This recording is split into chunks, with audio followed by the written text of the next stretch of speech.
We want to create a duplicate version of your website so we can take it from the website that you've created it in. In my class, you've created it on a university website.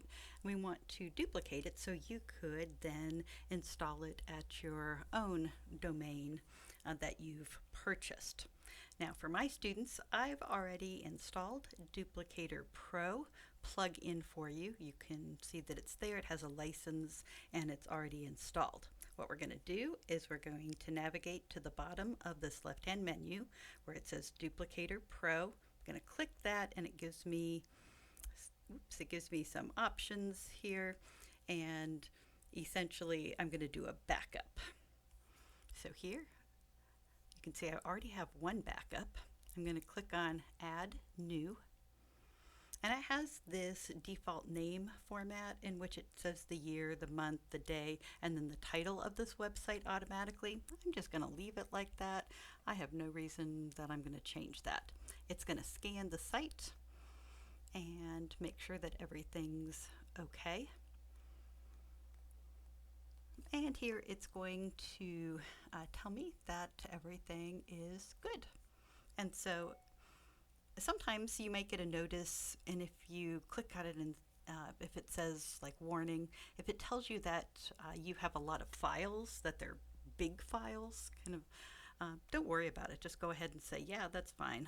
I put a lot of photos in there, so that's cool. Then we're going to click on Create Backup. So as long as you're not getting error codes, you just go through this process, and it's usually a fairly quick process with Duplicator, but it takes a little while, and if we have a lot of people doing it at the same time, it will take even longer. So it is creating my new backup, and we can see it's working here. While it's working here, creating that. Oh, there it is. It's done. Great. So I have my two backups, and what you will want to do, because my students have to turn this in, you will click on Download over here, and you are going to say you want to download both files. And now for my class, what I need you to do is to take these files and put them in a folder in OneDrive. So let's say here I have OneDrive. I'm going to create a new folder, and you're going to name it, so like this is the COMM-270 and let's find the COMM-270, and then I am just going to take these two files, and it's not all the way downloaded yet, but once it is, I'm going to take these two and I'm going to drag them over into here. And once it's downloaded, we are going to drag and drop into OneDrive. And it's uploading it. I'm going to pause the video for a sec, and I will join back when it's done uploading. I ended up uploading it to a different folder than what I had shown you a second ago. This is into my website backup spring 2026 April, and you can see it's right here, the COMM-270.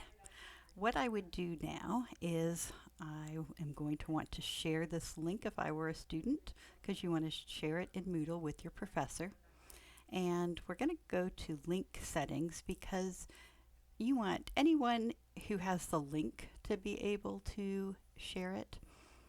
I work on a few different emails, so sometimes I'm logged into a DocMo email instead of my official Lee University, so this works best if you do anyone, and then you just hit apply and then copy link.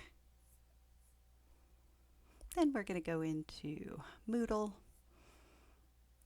and for your duplicator assignment, you're going to put it in here. I had to switch over to the student version, so this looks a tiny bit different, but again, I'm going to click on Assignment Duplicator, Add Submission, and I'm going to click Link, And let's open in a new window and create link. And that's the link to that OneDrive folder, save changes, and now DocMo has access to them. When you're a professional, you need to be making regular copies of your website at least weekly. If you're doing major changes, you might want to do it even daily sometimes.